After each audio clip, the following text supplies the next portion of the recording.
Hello. Let me get situated here.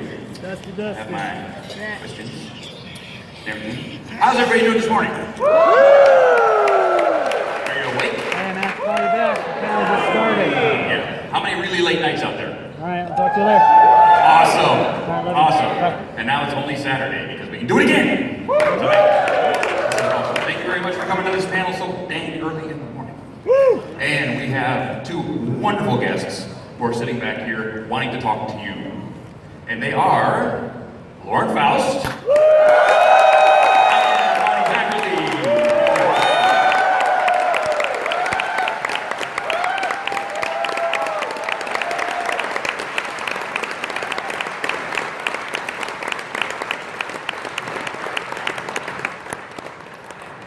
The creative goddesses! Yeah. Okay. So, everybody knows when you come to a party, first things first, right? Presents. This is for Bonnie. Cotton candy. And this. Big surprise, Firefly.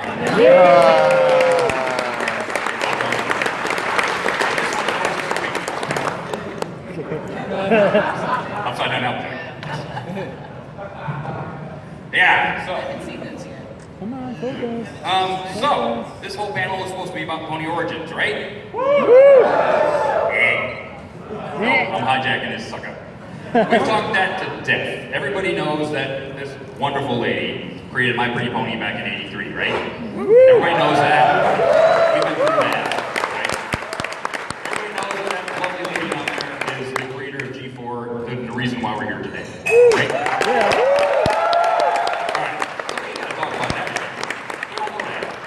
So we're going to talk about female-centric cartoons. So, oh yeah. So we're going to go over a little bit. Lauren down there, lovely lady. Of course, the developer of 4, but she worked on many other things. One of her first animation jobs was, of course, Cats Don't Dance. Wow.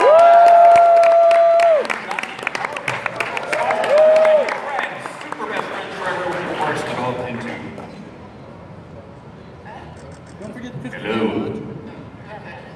DC Superhero Girls, which is a wonderful show you should be watching. And Bonnie, of course, was an illustration major at Syracuse University. She was an illustration major. Worked for a Bronycon company for almost 10 years before she got into freelancing for Hasbro, and then became full job. Right, full job.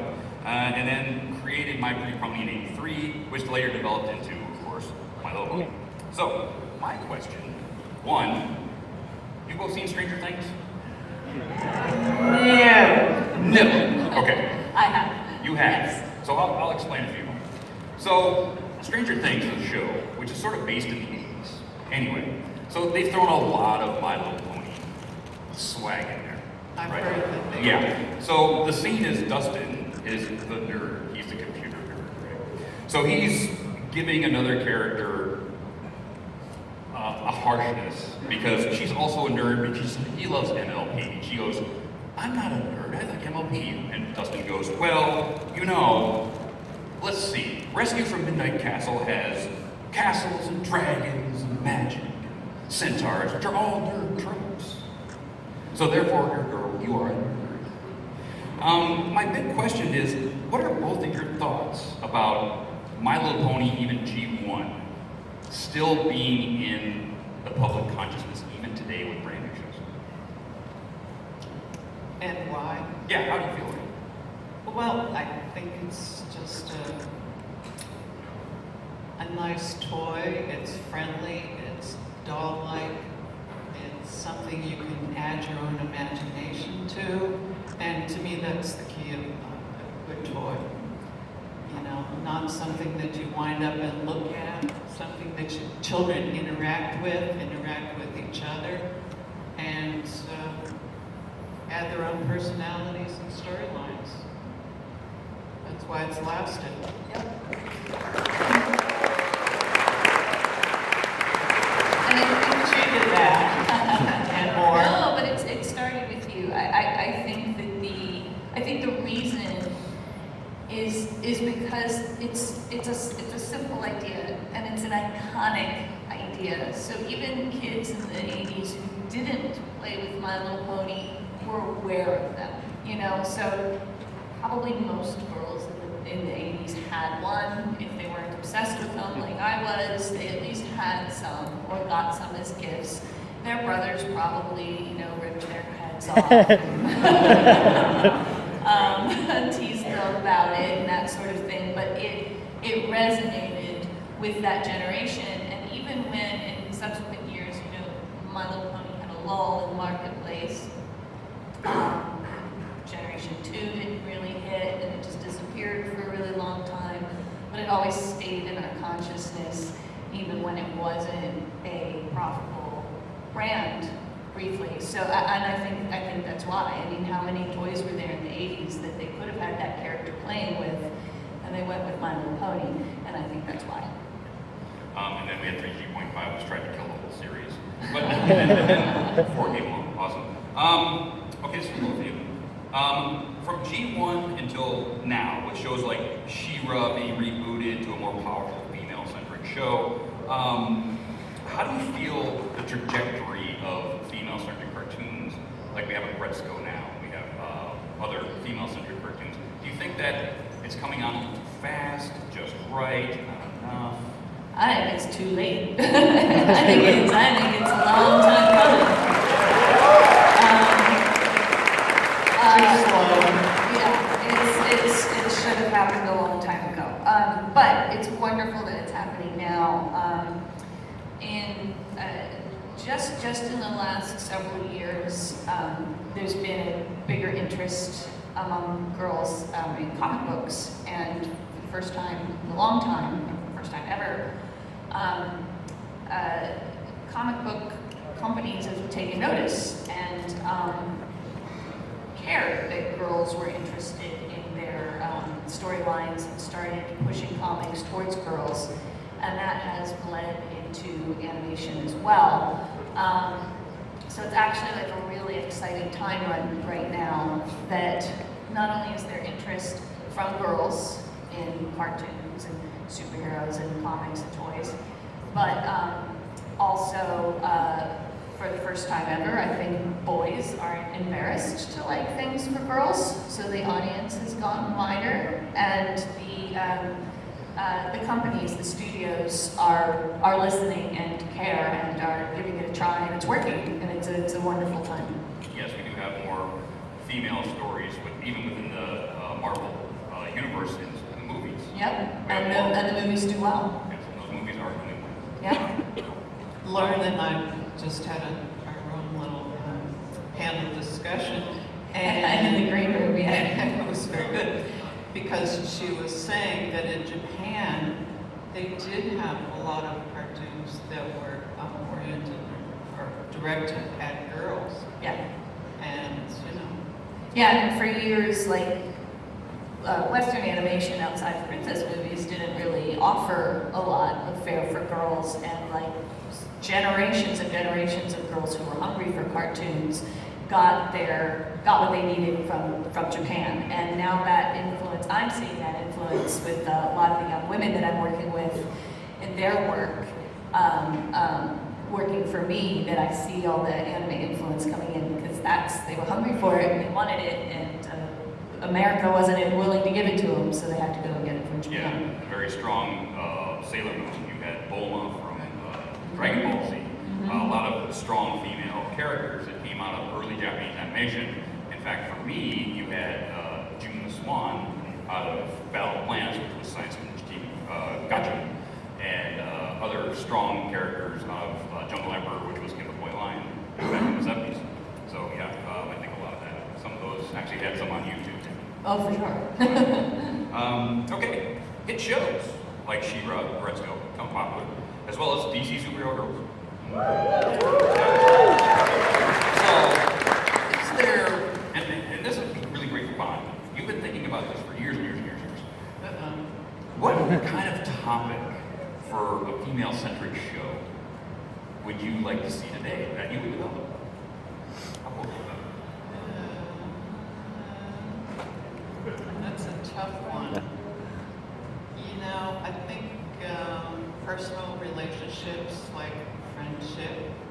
is very important, and I think we have covered that. There's room for more. There's always room for more. I think so. I haven't been thinking about this for years. Truthfully, I've just started thinking. I don't know. Maybe you and Lauren can get together and do a collab.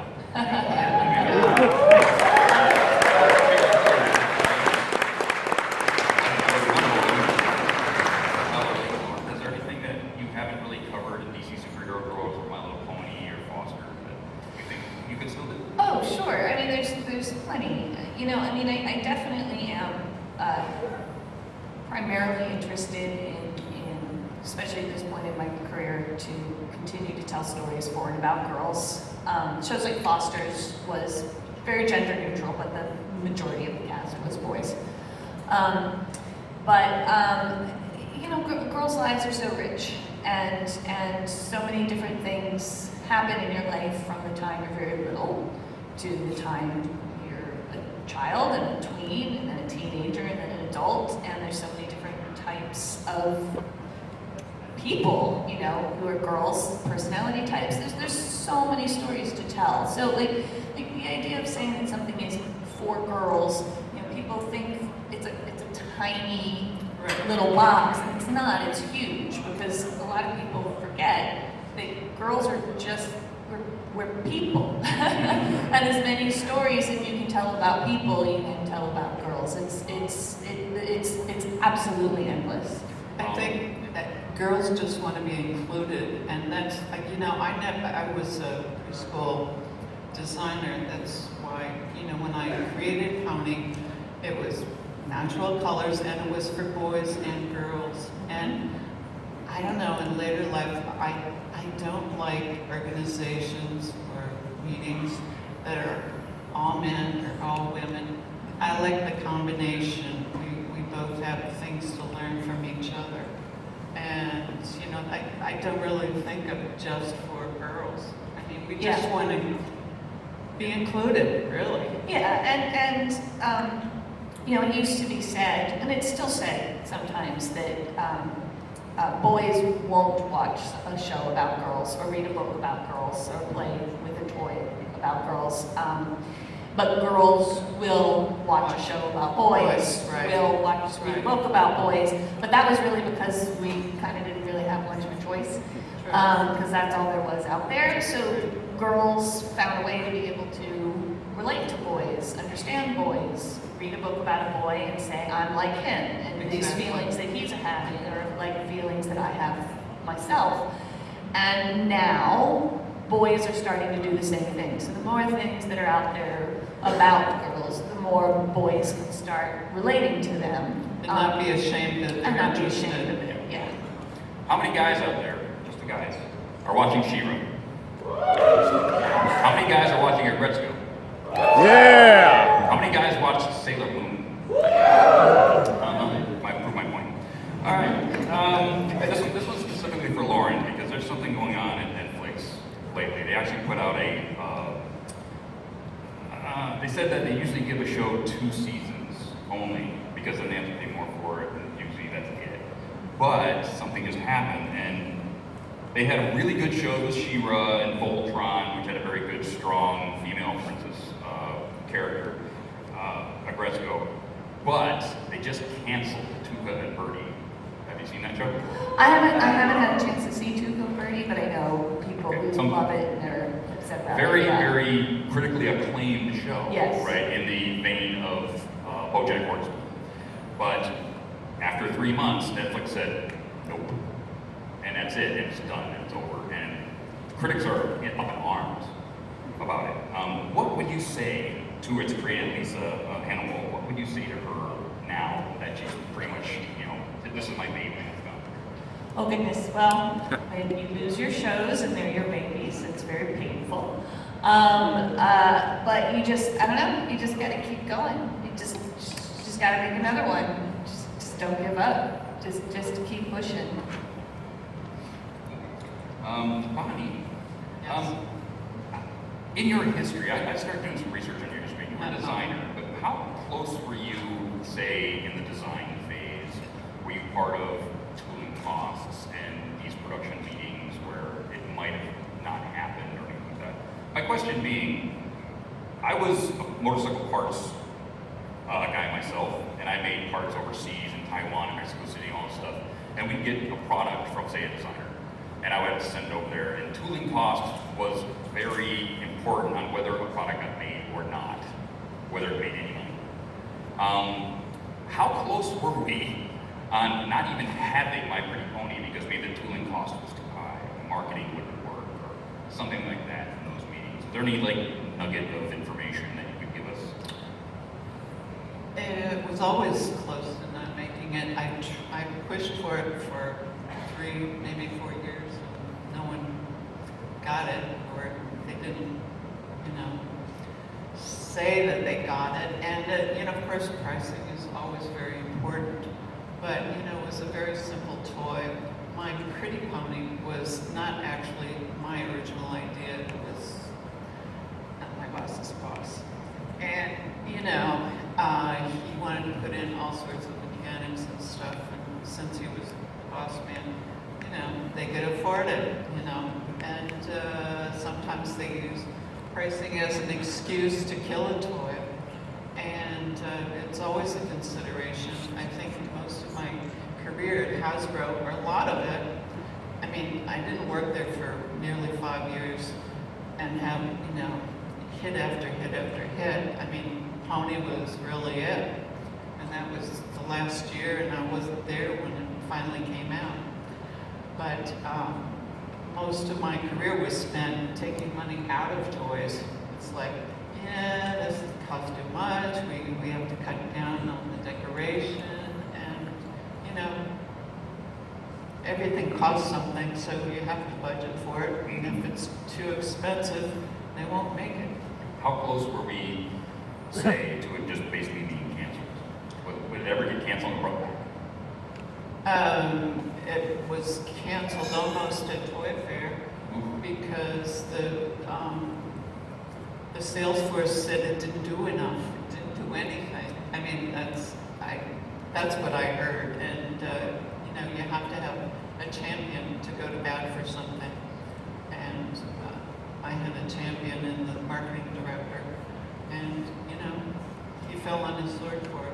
It's kind of an interesting thing to think about that it didn't do anything. I've had a brief little stint in toys around 2008, 2009, trying to get a doll line I had off the ground, and that was a fascinating thing to me. Was they wanted things to have gimmicks and mechanics, or like something that lights up, or you pull a string and it rolls, or like that was, and it surprised me because I was totally new to the toy business, and that really kind of threw me for a loop because they couldn't, they didn't understand that these people worked in toys and didn't understand the power of imagination. Right. That you have, nobody's inspired by something that you pull back and you let go. That's fun for maybe 20 minutes, and then it's over. Watch me a toy. Yeah, and but if your toy is a character, and you think about it, you breathe life into it, and you're inspired by it, you tell stories, or you project your emotions onto it as a child, those are the ones that you hold on to for years. Those are the ones that you, when you turn 18, you take to college because it meant something to you, And it was astounding to me that they didn't even think about that. It had to have a gimmick. The thing is that the gimmick gets the parent to buy it. All they care is whether or not they buy it. The other thing that astounds me that's different than when I was a kid was that, you used to buy a doll, and then you'd buy a bunch of outfits, and the outfits were in a different set. Now, you buy the doll over and over and over again. If you want a new outfit, you have to buy a new doll. So you have 12 Wonder Woman dolls and 12 outfits instead of getting one Wonder Woman doll. They just want the first purchase is all that matters, not what the toy actually means to the kid. And it sucks. It's sort of like what happened with the latest generation with the Student 6. if you wanted Sandbar, you had to buy him as a 2-pack with the Fluttershy. Everybody already had 5 of them. Yeah. And it didn't sell because I've already got 5 Fluttershys. I don't need that for that one toy. And it sort of backfired, I think. You know what, it depends. I think they just want, the other thing is that I learned was that they don't always think of the person who's buying it, they're thinking of the store who's buying it. Yeah. Like, does everybody remember the first Celestia toy that came out? Oh my God. Pink. Wasn't white. So I remember when they were explaining to me why that happened. I'm like, why? Like, I don't understand this. When I was a kid, that would have bugged me, and I probably would have bought it and painted it because I would have wanted it to be the correct color. And they said, well, here's the thing. It's like, we're not thinking about the kid who's watching the show. We're thinking about the buyer at Target who says, well, if she's white, we'll stock, 10. But if she's pink, because girls love pink, we'll buy 50 because we have more confidence in the color pink than in the color white. We don't care about the show. We don't think about what kids like. We just know pink means money. So that's why they made it pink. That was another thing that totally blew my mind. Lame. Absolutely. Okay. So, this one's for Lauren. We're going to go into you being us, right? So, before you became, you fangirled over something, right? Or somebody. And so, who are the people that you basically were a fangirl over coming up in the animation industry? People you looked up to as a fan? Well, it's funny as a kid watching animation, you don't, before the days of DVDs and the internet, I didn't have a lot of access to get really deep into like who was behind the scenes on everything. So for me, growing up, it was Walt Disney, Chuck Jones, like the people who were really just like front and center in animation that I really, really, really loved. As I got older and into comic books and stuff like that, there were artists a little more obscure that I started learning about that I really loved. Jamie Hewlett, Jaime Hernandez. One person in animation in particular, once I learned about her, that I fangirled over really hard, and a lot of people in the animation industry do, is an artist named Mary Blair. Mary Blair was one of the very few women who were able to kind of get through the ranks at Walt Disney Studios. She also had an amazing career of her own as an illustrator. She's most famous for being the artist behind the It's the Small World ride. But she also did a lot of early visual development. Her personal painting style is very storybook style. Was very much her own at the time. She did development work on Cinderella, Alice in Wonderland, Peter Pan. I personally have 5 of her paintings in my house. They were gifts from my husband. And it's not just her artwork and her imagination, her beautiful use of color, her revolutionary art style that nobody else was doing, but also the fact that she was able to do so much influential work in what was very, very, very much a man's world and a man's business at the time that she was doing it in. So if anybody's not familiar with Mary Blair, please check her out. She's an inspiration. Awesome. Sweet. Bonnie.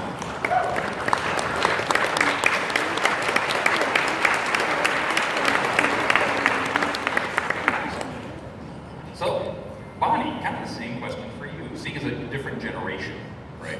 Where I'm a fan of Lauren and I have some Lauren stuff, or I'm a fan of Tony Fleecs and I got Tony Fleecs original art on my wall. Who was your fangirl moment? Who were you looking up to as a kid or coming up in the industry that you really loved their stuff? Well, of course, it had to be Walt Disney. I remember I went to a workshop presentation by Milton Glaser, and of course the whole audience was all artists, and he said, I want you to raise your hand if the first drawing you ever did or tried to do was Mickey Mouse. Every single person raised their hand. And I mean, it was a huge influence on my generation and after. And also when I graduated from Syracuse University, they asked us, who would you want as your commencement speaker? And Walt Disney was right up there. And I voted for him, but he died that year. But anyway, and I loved Popeye and, Bugs Bunny. Those classics really were my favorites. Yeah, mine are Donald Duck versus Chip and Dale. Donald Duck and Chip and Dale, those were amazing growing up. They wanted me to draw them. Those are amazing. Those are amazing. If you go back and watch, when I was growing up, Sunday night was Wide World of Disney, right? Every night. And basically you watch that and then kids go to bed, you got school in the morning. But you've got Donald Duck and Magic Land. You got Chip and Dale versus Donald Duck. You got all these classic Mickey and Minnie shorts. And if you've been, I think people are putting up those episodes on YouTube. If you want to go have a real nostalgic time, find the original Wide World of Disney short TV shows on wherever you can find them, because they're absolutely classically awesome. And you'll see Walt Disney talking about building Disneyland. In there, our building Disney World actually has these sets of what Disney World is going to look like before it was even built. It's amazing. Some of the stuff that he goes, this is going to be a monorail, and it's going to be on magnets, and it's going to. No one in the 50s knew that was even possible. It's really cool if you want to go check out some of that really cool stuff. Okay, we'll go on with some online submission questions really quick before we go to question and answer from you guys in just a little bit. Okay, this is for Lauren. And I've had this question myself. I never thought of asking you. Zacherle's symbol, cutie mark or tribal tattoo? I might say that it is a cutie mark of a tribal tattoo.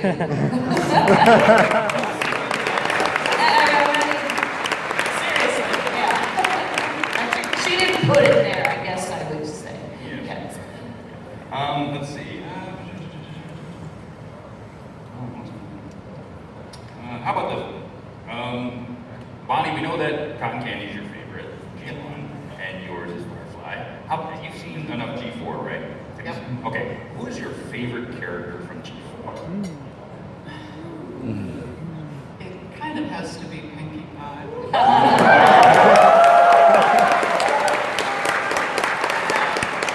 And I know you were very close to it, and I know that you love Twilight. Twilight is really great, but let's say, other than Twilight, who's your favorite? I can't say that. That's like asking somebody who their favorite child is. I can't pick favorites. If you go down the gamut of them, I'll go like, okay, it's Twilight. No, it's Rainbow Dash. No, it's Applejack. I can't. What about Twist? I love Twist. Twist, favorite character right there. Who doesn't love Twist? And she never came back. You know who didn't love Twist? There were people who didn't love Twist. That's why, and she came back. I was told stop using Twist. And Lauren, did you name them all? No, I didn't. A lot of the characters were named by the writers. The main cast. Oh, this is interesting. So I was told that I had to use Pinkie Pie and Rainbow Dash because those were G3 favorites. Okay. And I said, can I, okay, that's fine. Can I change their personalities? Oh, Can I change like who they are? Or can I make Rainbow Dash a Pegasus? I actually wanted Pinkie Pie to be a Pegasus originally, and they were like, Oh no. But they did say I can make Rainbow Dash a Pegasus. Then for the rest of the characters, I wanted them to be they were originally G1 characters I was trying to resurrect. Oh. And they gave me a list, and they said, these are names that we already legally own, and we don't have to pay for any new names or research any new names. So you name the characters based off of this document. So I scanned it, I saw Applejack was in there, and I went, Applejack, yes! All right, I got Applejack. But then, I had to go through the list and try to find a name within the list that kind of worked for the character as it existed already. So, I don't think Rarity is the greatest name ever, but it was the best one on the list for what was supposed to be Sparkler. So I didn't name the main characters, but I kind of chose their names. And then as we created characters and moved forward, often the writers named them, often the fans named them. They would go through, and they'd have to go through the legal vetting process, you know, through Hasbro to make sure that they were legally allowed to use those names. Which one was named by a fan? Derpy. Yeah, so there's so many. Derpy, Octavia, Final Scratch. Final Scratch, Stephen Magnet. Stephen Magnet, Dr. Hooves. Lyra. Yes, there's so many. And there's so many things that the fans have done that became part of the show, like Lyra sitting on benches. Yeah. Basically, she's in the background, and everybody just lost their minds. There's Bon sitting like a horse, and there's Lyra sitting Like a human. like a human. And I was like, ah! I think that's great, the interaction, fans in the show. Yeah, Characters. and it was great that Hasbro picked up on, well, they named them, let's see if we can make it official. Like, it was Hasbro, that was smart. They were pretty smart. Yeah. Absolutely. Okay, so we've got 20-something minutes left. So I think we have plenty of time for question and answer. But this is how we're going to do it. So, AB, I need a microphone for the crowd. You got one? AB, somewhere? They're working in the back right now. So what we're going to do is kids and accessibility up here first, and then we're going to make a line out the back, and then you can either go right or left. So we're going to do it right here in the center, and my security guy right there is going to start the line, and he's going to keep you in, you know, be nice to each other, please. No pushing, no shoving, no kicking, no biting. This is not hockey. Or baseball. Or baseball. What is it, rugby? What? Is it rugby? No. It's not lacrosse either. So we have a microphone right there. Check.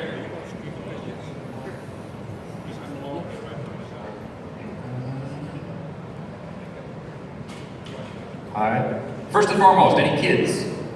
Any kids want to ask these two wonderful ladies a question? First and foremost, any kids? No, they didn't get up early enough. Okay. Okay, and I guess we're gonna go with you first, sir. Hi, I was wondering,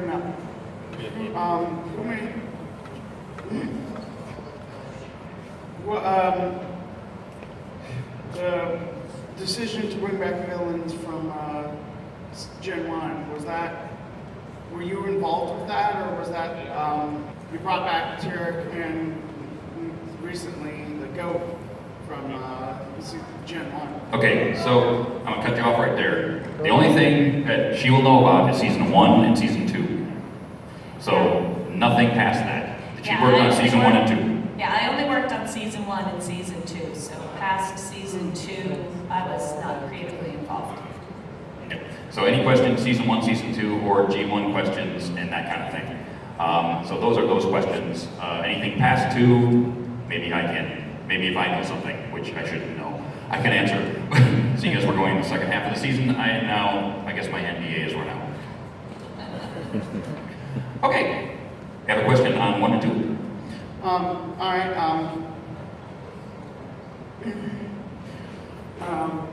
How about just ask if not Lauren, but have you seen any of the newer seasons, and did you like that they brought back villains from Gen 1? Have you seen the callback villains from Gen 1? And what are your thoughts on bringing back T-Rex and Gorogar and all of these really awesome characters? It's awesome. That's great. I mean, I love G1. I think that show, that episode with Tirak, had a big effect on the kids who watched it at the time. I think we were expecting to watch this Sweet Little Pony episode, and it turned out pretty horrifying, which I thought was great, and so did my brothers. So I think it's excellent that to get get back into G1 and what inspired people about that is a great idea. I'm happy it happened. Awesome. Thank you for your question.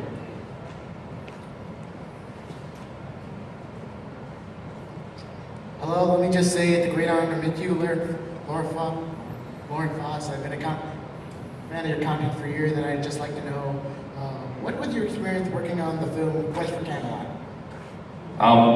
Guys on the board, we can't hear the mic. Can you put it in the monitors, please? Go ahead and ask us the question again, please. Yes, I'd like to know what was your experience on working on the film Quest for Camelot? Something about Camelot. Quest for Camelot.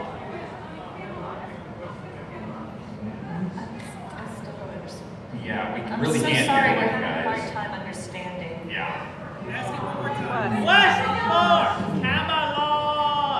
Okay, what What about what Camelot? about Quest for Camelot? Camelot? I still don't know the question. I hear the words Quest for Camelot. Tell us but I- about it! Oh, tell us about Quest for Camelot. Your experience.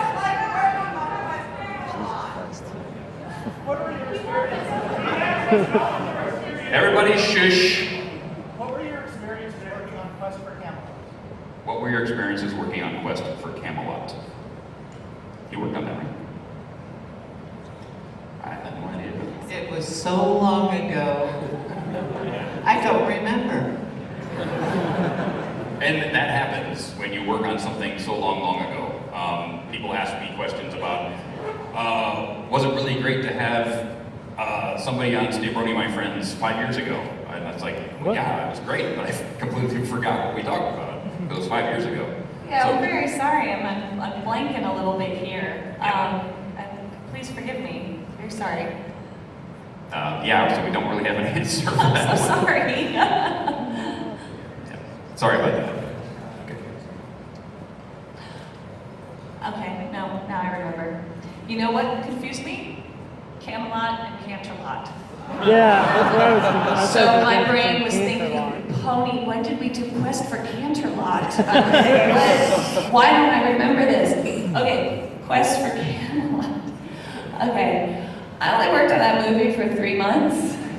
Sir, can you It step aside? it was a very hard movie to work on. Let's just say I'm glad I only worked on it for 3 months. Okay. Yeah. Good answer.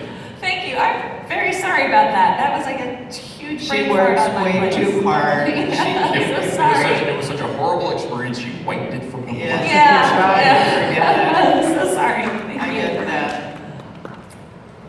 Step up the mic. Don't be shy.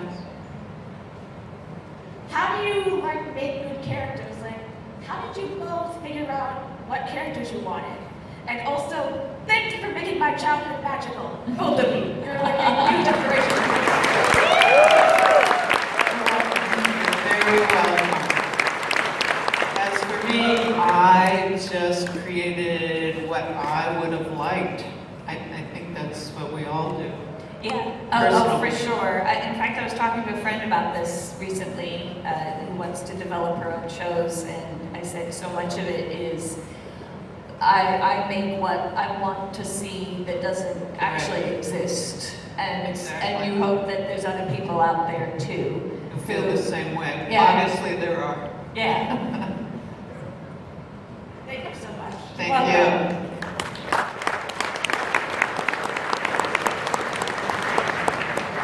Hi, this is a question for Lauren.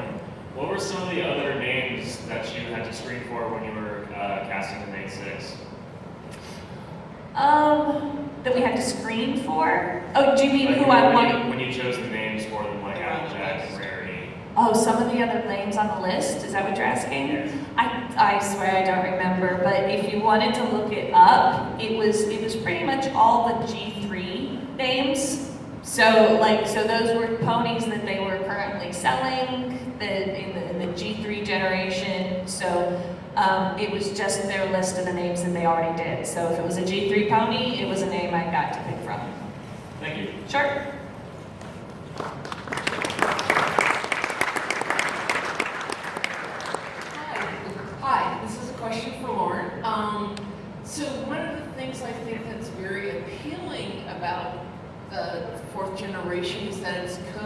generational viewing. There are things for parents and things for kids, and as an adult-ish, you know, you can get things that I'm thinking probably the kids aren't getting the reference. So how much of that was intentional? Because I was also a fan of Foster's, and that was brilliant. I mean, many brilliant things. So I was just wondering how much of the co-generational viewing was purposeful or your preferred writing style? It's both. It's absolutely both.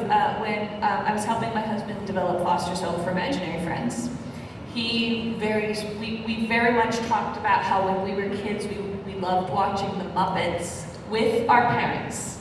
And we talked about how there were the silly things that the kids giggled at, that the parents rolled their eyes at, and then there was the stuff our parents were laughing at and we had no idea. But we were all able to watch together as a family because of that. So it's this idea of all ages entertainment.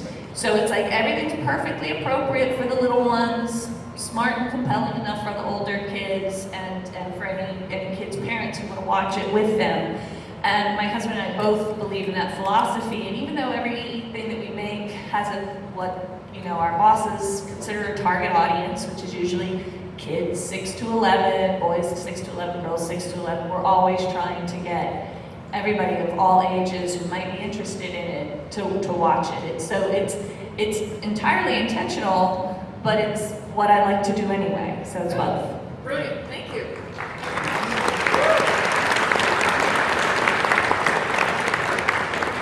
Hello, thank you for spending time with us. I have a question about Mayor Mare. Is that her name? I don't know.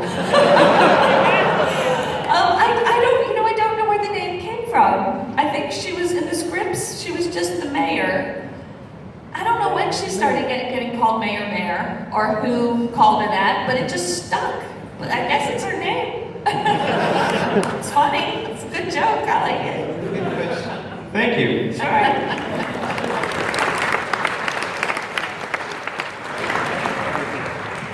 Thank you for coming here. My question is, as fans and consumers, what can we do that will help promote any show so that it sends the right message to the higher ups that says we want to see more of this show? What can we do as consumers? I think a big thing now is talking about it online.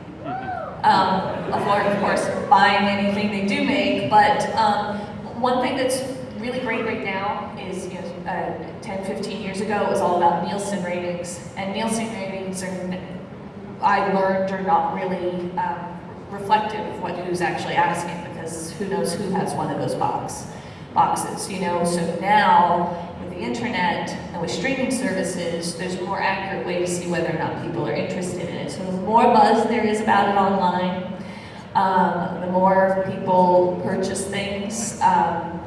There are shows out there now that have more culty kind of audiences. They're not, they're not all over the world like Powerpuff Girls, but like a show like Steven Universe, like really speaks to a very specific audience, but enough of them are there, and enough of them are talking about it, and enough of them are buying things that the show goes on and on and on, and is even getting a movie. I don't know if that show would have survived 15 years ago. So talk about it, share it with your friends. Online is like a big, big, big deal, but watching it, talking about it, and supporting it in the marketplace, that's what you gotta do. Thank you very much. Sure. A good example of that is that at San Diego Comic-Con this year, they announced Vader's Zim is coming back. And that's why. That's why, because the people demanded it, and they demanded it through the internet. Hi, Lauren. You may not remember me. I met you at Bronycon 2012, and I said that as a teenager, I was emotionally numb and couldn't really feel empathy, and Pony helped me break through that. And I've become a writer ever since then, and you were a big source of that inspiration. So I'm going to going at it for 8 years now, and this leads into my question, which is about the stuff that you had planned, right? Because in an interview on Reddit you said, oh, I always thought there'd be Viking reindeer in Equestria, and that caused me to write a 1,400-page book about it. But you allude to all these villains and other plans you had, not to start a holy war or with the intent of starting a holy war. Are you ever planning on publishing all of the stuff that you had planned at some point for the show? There's not a lot to publish. I have like maybe some scribbly notes and sketches all over the place. It was mostly something that I fashioned in my head, but nothing that was specific. It was very broad strokes. And you'll know that like when you start writing a story, you start with the most basic broad ideas and you go, I'll figure out the details when I get in there. And sometimes when you go to figure out the details, it affects the broad strokes of the other things. So I don't really have anything to share except for maybe just a verbal, maybe 5 or 10 minute pitch of like where I wanted to take it and the ideas that I had. But they are very generalized and very broad with little snippets of some specifics in there. You know, and a lot of like, oh, we'll figure that out when we get there. Or when you're working with other people, it's a lot like, oh, generally maybe this, but once I start working with the writer, maybe we'll figure out something better. So I don't have anything that specific to share, but you know, maybe someday, maybe once G5 is moving on and it won't cause any problems, like maybe I can share it. Yeah, because yesterday you said, oh, I had all these bad guys on, and you're just like, and? Thank you so much for the answer, Laura. Sure. Thank you. Hi, Lauren. Hey, y'all. First, I just want to say thank you for all your shows. Aside from MLP, love the Powerpuff Girls. Thank you. This related to my question we gave from G1 about, like, the human characters, especially Megan, and the relationship between the humans and the ponies. Did you think about wanting to do that originally for G4 in the earlier phases? Or did it just kind of like, it was rejected initially, or not presented at all, and then later figured out for like Equestrian Girls? I, early on in the development process, I had considered that Hasbro might ask me to bring in Megan, because, working in the animation business, I was kind of anticipating like, well, girls can't relate to horses, they need to have a person to talk to and relate to, so you need to have a person in the story. So I was expecting them to do that. They never did, like not even once, but I did have a little snippet of an idea to bring Megan in for like maybe a special or something like that. It was a very brief idea that might have just been like a one-shot idea, but I didn't need it, so I didn't really flesh it out. Well, at least it's not brought down the Equestrian Girls. Thank you. Sure.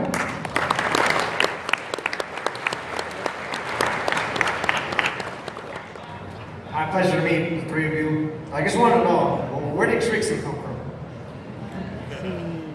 Do you mean in Who created the character? Was it you? Well, you know what? Trixie's kind of interesting because she was a sketch that was used in the early development material done by my friend Paul Rudish. Just a drawing of a unicorn in a wizard's hat with a cape that I had in the development materials. Then when I went to go break the story with my head writer and the writer of the script, we talked about this character, and it ended up being the writer of the script who named her, and then when we went to do the artwork for her, we just pulled that sketch out of the development materials, and so she sort of came together from all these different sources.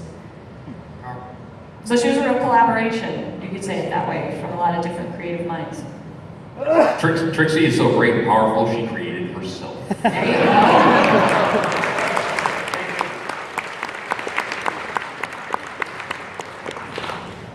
I'd like to say something first before I answer the question, if that's all right. I'd like to thank all three of you, for inspiring each other. I'm kind of thanking you on behalf of the military Furries, which I am.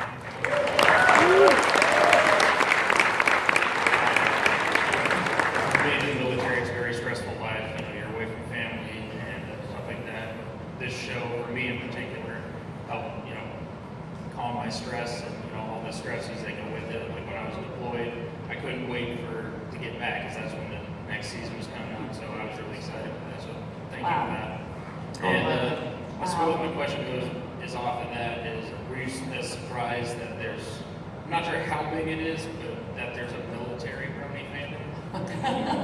Yeah, I totally was, and early on, seeing online, seeing pictures of badges and jackets, and I remember seeing a Rainbow Dash painted on the side of a jet once, and yeah, that was really unexpected. I mean, just having adult men interested in the show was unexpected, but to have that, and I'm both Bonnie and I are from military families, Right. Army and Navy, our dads.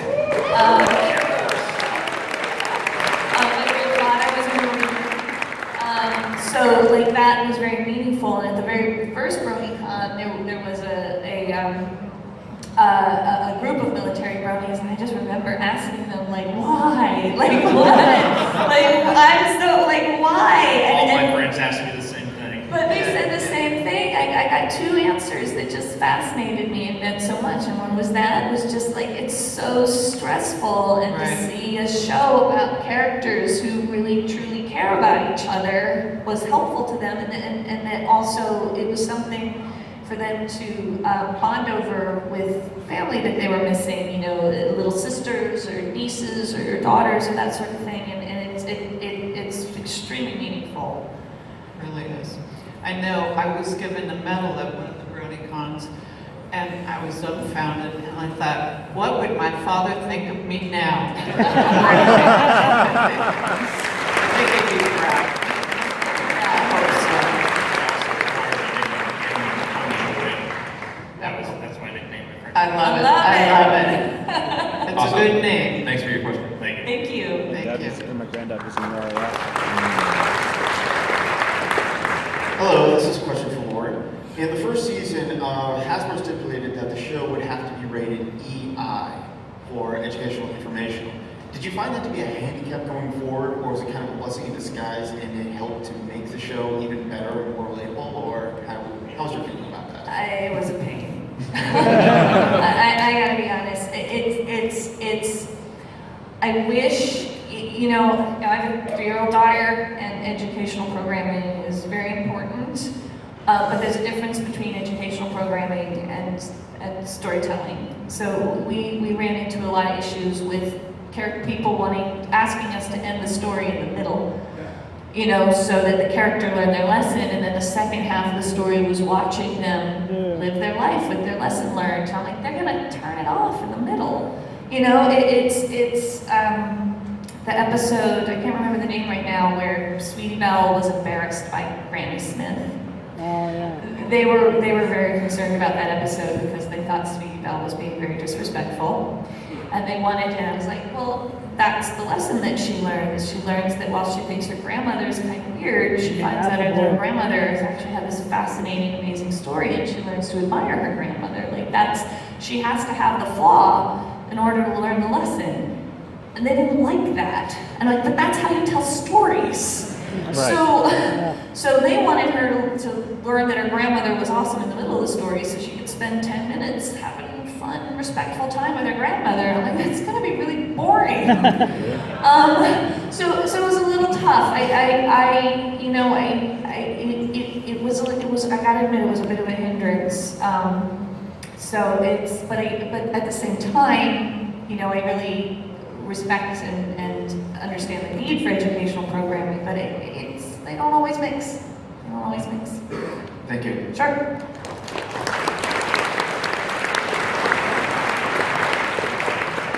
Hello. I have a question for both Bonnie and Lauren. Can you speak a little more closely to the mic? Yeah, Thank you. I have a question for both Bonnie and Lauren about the role of color in designing both the toy products and the characters. Could you speak a little to that? And also, what do you think of the Big Brother ponies from G1? Well, as I've said many times before, I originally wanted Pony to be in realistic colors because I was a horse lover.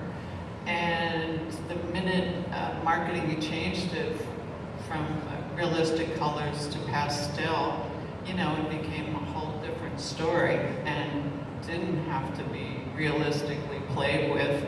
Then I think it allowed for the ponies to have their own personalities and to be played with as separate entities, not just something that you groomed in a normal fashion.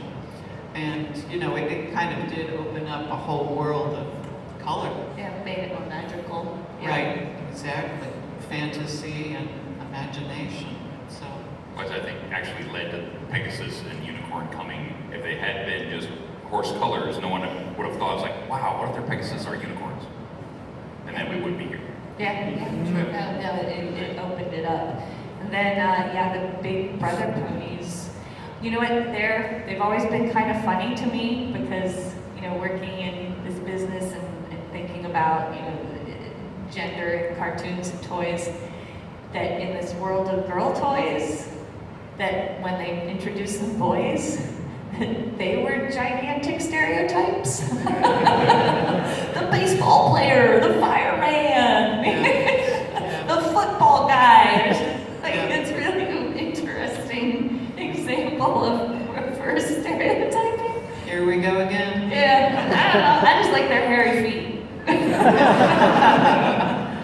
Thank you for your question. All right, thank you.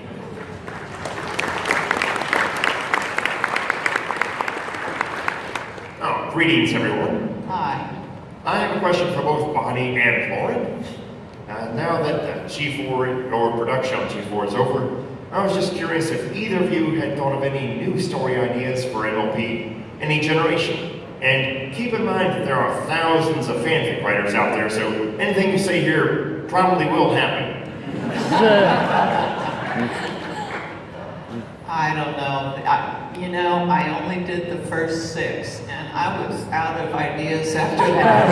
I really was. You know, every year you have to come up with new things, and I tried to sell a whole lot of ideas to Hasbro, which, you know, they wouldn't buy because they had to pay for them. But it's like, it's so hard to keep going. I don't know how you did it. You know, I mean, I haven't worked on My Little Pony since 2011. So, you know, I need to work. I need a job and bills to pay. So, you know, creatively, I've really been putting all of my ideas into the projects that I worked on behind that. So I'm sorry to say I can't say I have any new ideas to share. Oh, that's okay. Oh, by the way, the episode you were trying to think of with Apple will be embarrassed of her grandmother, Granny Smith, was Family Appreciation Day, aired in season 2. Thank you. Thank you very much. Better than you do. A lot of titles to keep track of. It's okay. Hi there. I'm from Manhattan, and after the convention, I'll be going to Falls Church, Virginia. So Laura, it's great to see you again, because I had a chance to speak with you at Meadowlands. I just want to mention I worked for Sunbow/Griffin McCall back when they were launching G1, and there was some talk around. I understand. I remember now. Yeah, so do I. And there was some talk around the office about them introducing a couple of male ponies into G1, and one of them was going to be called Buster, but it never went past the conversation rumors at the office. And because I remember Lauren, you talking about giving your girl ponies gender reassignment when you want boy ones for your stories. Yeah, that's right. Yeah. Okay, but I actually have a question. What's this with princesses? I mean, there's a whole bunch in G4. Programming aimed for little girls. There's always princesses. I remember people were upset because they even made Dora the Explorer a princess at one point. I'm just interested in your opinions on the surfeit of princesses and girl characters. You know, I mean, I have a lot of opinions on that. There's in Pony, if I'd had my way, there would have been one queen and one princess. That was my initial plan. That's what I wanted. The thing about princesses is that, like, I acknowledge and respect what they mean to little girls, because they meant a lot to me. They truly did. But at the same time, I'm frustrated that studios and toy companies over-focus on them because they think it's the only thing girls like. And I feel like you like princesses, more power to you. Princesses are awesome. I love princesses, I do, but I also like queens, and I also like, you know, I like General Antiope in the Wonder Woman movie, you know? Like, there's so many more things for girls to be than just princesses. You know, in my current show, Superhero Girls, only one of my girls is a princess, and it's kind of, you know, she just came that way. It wasn't my decision, you know, Wonder Woman. So, you know, I feel like the world of girls' media does need to expand beyond princesses without demeaning princesses and what princesses do mean to girls. Thank you so much. Thank you for Pony, both of you. Thank you. Thank you for that question. And I think all of us are really happy that Twilight earned it. And that was not just given being a princess. She earned it. And I think Cadence actually kind of earned hers too in the background. Instead of just being, here you go. And with that, we are at the end of our time. So I want to thank both Bonnie and Lauren for their time coming up here.